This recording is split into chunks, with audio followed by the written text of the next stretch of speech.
Welcome to Abika talks and music ചാനലിലേക്ക് ഏവർക്കും സ്വാഗതം. ഞാൻ നിങ്ങളുടെ സ്വന്തം ജിൻസി. മഞ്ഞപ്പിത്തം കൂടുതൽ മഴക്കാലത്ത് വരാതിരിക്കാൻ എന്തെല്ലാം ശ്രദ്ധിക്കണം?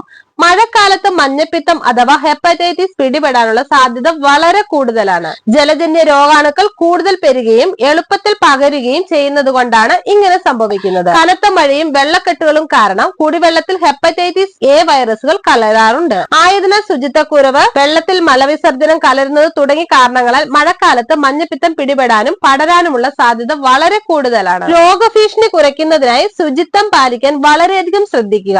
കുടിവെള്ളം ശുദ്ധമാണെന്ന് ഉറപ്പുവരുത്തുക. വ്യക്തിശുചിത്വം പാലിക്കുക. മഞ്ഞപ്പിത്തത്തിനെതിരെ വാക്സിനുകൾ എടുക്കുന്നതും നല്ലതാണ്. മഴക്കാലത്ത് മഞ്ഞപ്പിത്തം വരാതിരിക്കാൻ എന്തെല്ലാം മുൻകരുതലുകൾ എടുക്കണമെന്ന് നമുക്ക് നോക്കാം. പോകാം വീഡിയോയിലേക്ക്. ഒന്നാമതായി, കുടിവെള്ളം ശുദ്ധമാണെന്ന് ഉറപ്പുവരുത്തുക. മഴക്കാലത്ത് വെള്ളം മലിനമാകുന്നത് സാധാരണമാണ്. ഇത് മഞ്ഞപ്പിത്ത സാധ്യത വർദ്ധിപ്പിക്കുന്നു. തിളപ്പിച്ചതും ഫിൽറ്റർ ചെയ്തതുമായ വെള്ളം മാത്രം കുടിക്കുക. ഉറവിടം അറിയാത്ത വെള്ളം കുടിക്കാതിരിക്കാൻ ശ്രമിക്കുക. യാത്ര ചെയ്യുമ്പോഴും കുടിവെള്ളം കയ്യിൽ കരുതുക. ശുചിത്വം പാലിക്കുക. ഹെപ്പറ്റൈറ്റിസ് പ്രതിരോധിക്കുന്നതിൽ കൈകളുടെ ശുചിത്വം വളരെ പ്രധാനമാണ്. പ്രത്യേകിച്ച് ഹെപ്പറ്റൈറ്റിസ് എ, ഇ എന്നീ തടയുന്നതിൽ ഭക്ഷണം കഴിക്കുന്നതിന് മുമ്പ് കൈ സോപ്പിട്ട് കഴുകുക. ശൗചാലയം ഉപയോഗിച്ചതിന് ശേഷവും കൈകളിൽ രോഗാണുക്കൾ ഉണ്ടാകാൻ സാധ്യതയുള്ളവരുമായി ഇടപഴകുന്നതിന് ശേഷവും കൈ സോപ്പിട്ട് കഴുകുക. ശുചിത്വമുള്ള ഭക്ഷണം മാത്രം കഴിക്കുക. തട്ടുകടയിൽ നിന്നും ഭക്ഷണം കഴിക്കാതിരിക്കാൻ ശ്രമിക്കുക. പ്രത്യേകിച്ച് വേവിക്കാത്തതും പച്ചയുമായ ഭക്ഷണങ്ങൾ, കാരണം തുറസായ അന്തരീക്ഷത്തിൽ ഇവയിൽ രോഗാണുക്കൾ ഉണ്ടായിരിക്കാൻ സാധ്യതയുണ്ട്.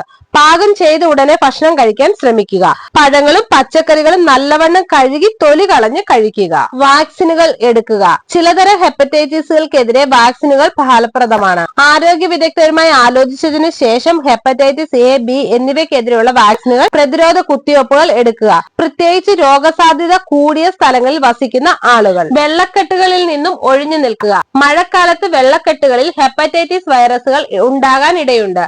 അതുകൊണ്ട് തന്നെ വെള്ളക്കെട്ടുകളിൽ ചവിട്ടുകയോ കുളിക്കുകയോ ചെയ്യാതിരിക്കുക. ഇനി അഥവാ അത്തരം സാഹചര്യം ഉണ്ടായാൽ അതിനുശേഷം ശരീരം നന്നായി സോപ്പിട്ട് കഴുകുക. മുറിവുകൾ ക്ലീൻ ചെയ്ത് കീടാണു വിമുക്തമാക്കുക.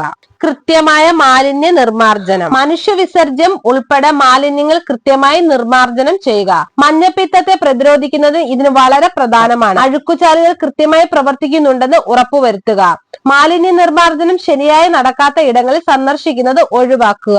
തുറസായ സ്ഥലങ്ങളിൽ മലവിസർജനം നടത്തുന്ന സ്ഥലങ്ങളിൽ പോകാതിരിക്കുക. ഹെപ്പറ്റൈറ്റിസ് എ വൈറസ് വേണ്ടത്ര ശുചീകരണത്തിന്റെ അഭാവമുള്ള താഴ്ന്ന സാമൂഹിക സാമ്പത്തിക നിലയിലുള്ള പ്രദേശങ്ങളിലാണ് കൂടുതലായി കാണപ്പെടുന്നത്. മലിനമായ ഭക്ഷണത്തിലൂടെ, വെള്ളത്തിലൂടെ അല്ലെങ്കിൽ വ്യക്തികൾ തമ്മിലുള്ള അടുത്ത സമ്പർക്കത്തിലൂടെ ഇത് പടരുന്നു. കുട്ടികൾ പലപ്പോഴും ഇത് കൈമാറുന്നു. ശുചിത്വം, പൊതുജനാരോഗ്യ നയങ്ങൾ, ജലവിതരണം, 1995 ഒരു വാക്സിൻ അവതരിപ്പിച്ചു എന്നിവയിലൂടെ മെച്ചപ്പെടുത്തലുകൾ ലോകമെമ്പാടുമുള്ള കേസുകളുടെ എണ്ണം കുറച്ചു. എന്നിരുന്നാലും ഇപ്പോഴും ഹെപ്പറ്റൈറ്റിസ് രോഗം പലരിലും പിടിപെടുന്നു. ഈ മഴക്കാലത്ത് നാം ഓരോരുത്തരും വളരെയധികം ജാഗ്രതയോടെ ആയിരിക്കാം. ഈ ചെറിയ വീഡിയോ നിങ്ങൾക്ക് ഇഷ്ടമായാൽ ലൈക്ക് ചെയ്യുക, ഷെയർ ചെയ്യുക, എന്റെ ചാനൽ സബ്സ്ക്രൈബ് ചെയ്യുക. മറ്റൊരു വീഡിയോയുമായി വീണ്ടും കാണാം. ബൈ.